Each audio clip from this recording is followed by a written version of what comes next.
For today's video, I decided to try a challenge that I've seen other creators attempt with varying degrees of success: becoming a millionaire in 100 days in Rimworld. In this game, your colony's wealth is measured not just in currency, but in actual assets. Items, decorations, animals, even the structure of your base contributes to raising your colony's wealth level. I saw Ambiguous Amphibian try this challenge a while back, and I was pretty bummed that he couldn't quite make it. So, I figured I'd see if I could succeed where the master failed. I didn't use the same mods as he did, but I did start with the same number of colonists. And unlike AA, I'm giving myself 3 attempts. If you read the title of this video, you already know how the first one went. We start by landing down in the middle of a dilapidated forest full of mud, ruins, and 13 social rejects here to get that bread. As always, my colonists are named by the amazing guys and gals over at the Chaotic Entertainment Patreon page. A huge thanks to everyone who gave suggestions. As always, I deeply appreciate you. For my first attempt, we're joined by Squint, Jules, Throckmorton, Gerald, Hod-Toward, John, Jet, Sir Human, Apple, Molly, Scott, Van, and Gabry. And of course, the most important member of the band, Nichols. Now, time is of the essence in this challenge. It's a race, not a marathon, and the road to opulence is one of triumph, struggle, and a whole lot of packaged survival meals. About 17 per colonist. And if there's one thing I've learned in my 29 years on this earth, it's that if you want to get ahead in life, just steal someone else's shit. This is a nice little place right here. We're gonna take over this. This is mine now. Feels bad building over this fertile soil, but I need everything I can have right now, thank you. Okay, so we've got that. Let's build some doors. Here, here, here, here, and here. In a stroke of pure genius, I decided to convert this pre-existing construction from extremely flammable sturdy steel to equally flammable, less sturdy lumber. Less than a day into the run, and I am a man who owns 4 tables. What luxury. We also have several farm plots ready to go. The plan was pretty simple: sell drugs, sculptures, clothes, and anything else I can get my hands on until I hit that cool million. Unfortunately, I ran into my first problem almost immediately. Housing these people is gonna suck. Having so many colonists made lodging a very tricky notion, especially considering I'm not very good at planning things out in advance. If you're a Rimworld player who appreciates tidy, organized bases that are aesthetically pleasing, boy, this is not the video for you. The best I could think of was building one large dorm that was attached to the main building. It wasn't the most efficient use of space, and the rooms on the bottom were 1 row larger than the ones on top, but it was my clusterfuck of a construction project, and I was proud of it. Or at least, I didn't hate it enough to light everything on fire. That's all we can really hope for. We hit a little snafu when a bunch of cave dwellers from a nearby settlement came and just gaped 3 of my colonists wide open. Having so many pawns gathering so much wealth with almost no real weaponry was going to be a serious issue. This was something I learned the hard way back with my old dwarf fortress run. Recurve bows and 1 bolt-action rifle was not a viable enough arsenal for facing down the hordes of unwashed masses that sought to impede on my Sigma grind set. Apparently, the locals read Animal Farm, and they've come to appropriate my wealth to distribute to the working class. I don't have much, but I have more than them, and that's the gravest sin of all, apparently. Fortunately, a trade caravan is hanging out near my house. Unfortunately, several of them are going home with missing limbs and PTSD. Also, apparently, even in the midst of a war zone, Nichols has her priorities straight.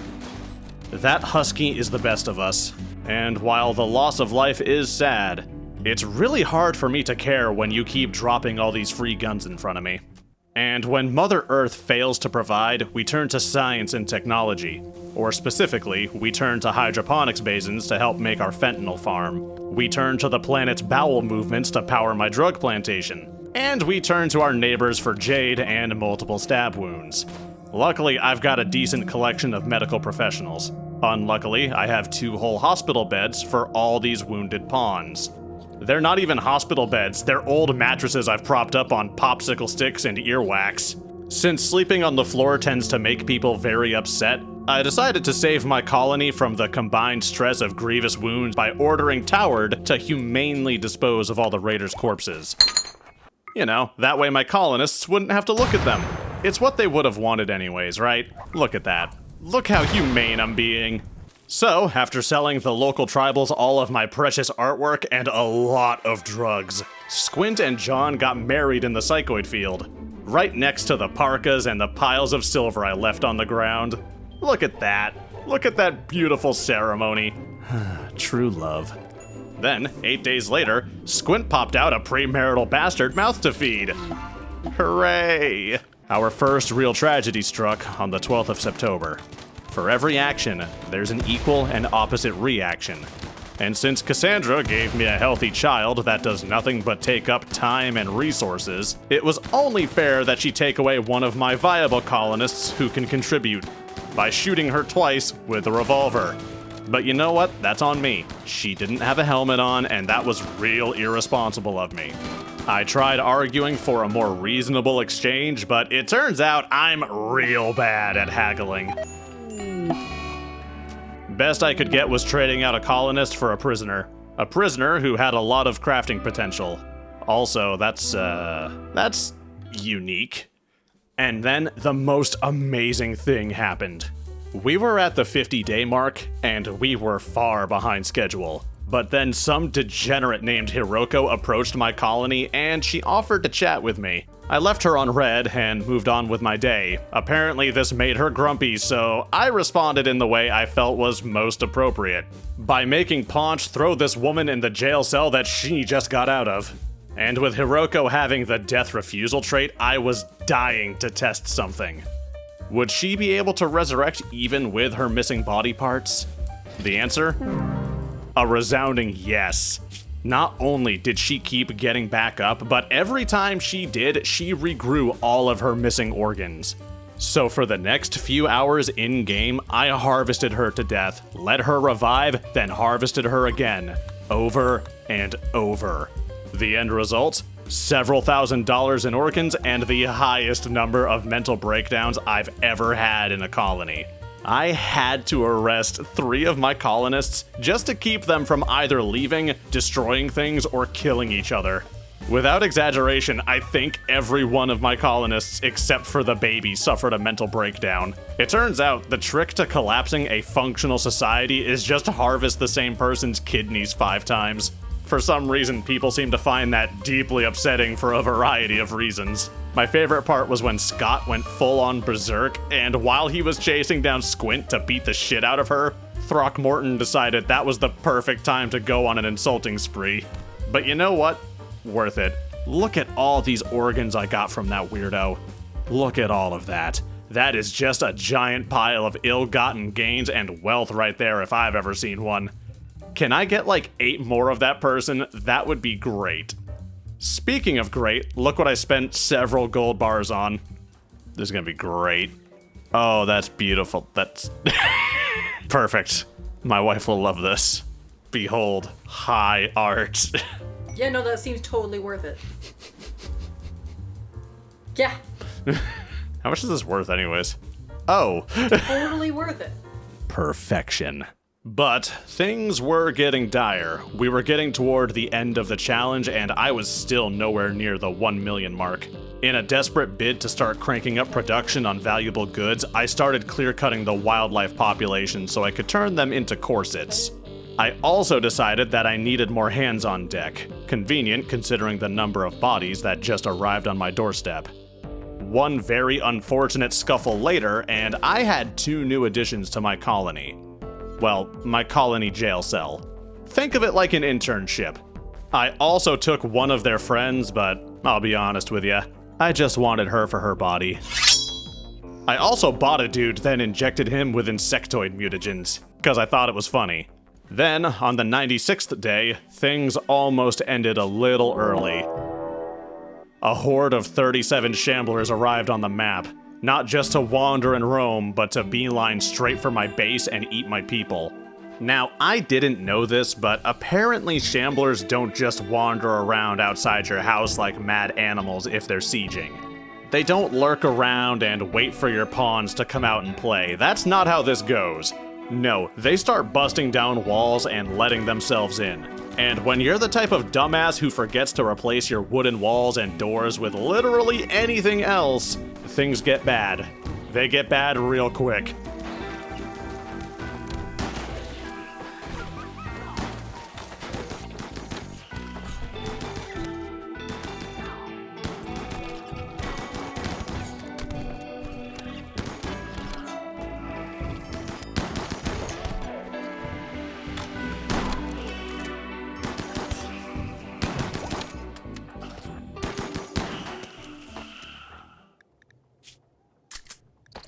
Full damage report. No one died. Somehow, no one fucking died. But other than the kids and one random insectoid colonist I don't remember recruiting, everyone was mortally wounded. Like, I have never had a colony in such rough shape before without it just dying. I was having my doctors snort yayo before getting into the operating room just to keep up with the patients. My hospital looked like the lab in Resident Evil 2. Just look at this. It looks like someone sneezed on my base after having the world's most horrific nosebleed. Several infected wounds, several colonists out of action, but somehow, no one died. Great! Not that it mattered much because the rot exposure was liable to kill my colonists instead. That is a lot of corpses and a lot of necrosis. And after all of that fighting and struggling, success and tragedy, we finally arrived at the 100th day. And on that day, my colony weighed in at $185,000. Not even 20% of the way to my goal. And Cassandra gave a bunch of my colonists malaria. 'Cause fuck 'em, I guess. She was disgusted with their failure, and you know what? I agree. Nichols, can you just go up there real quick? I just need to perform some disciplinary measures real quick.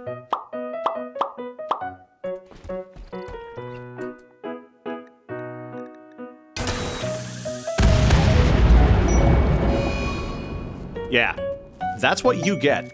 That is what you— no, fuck you.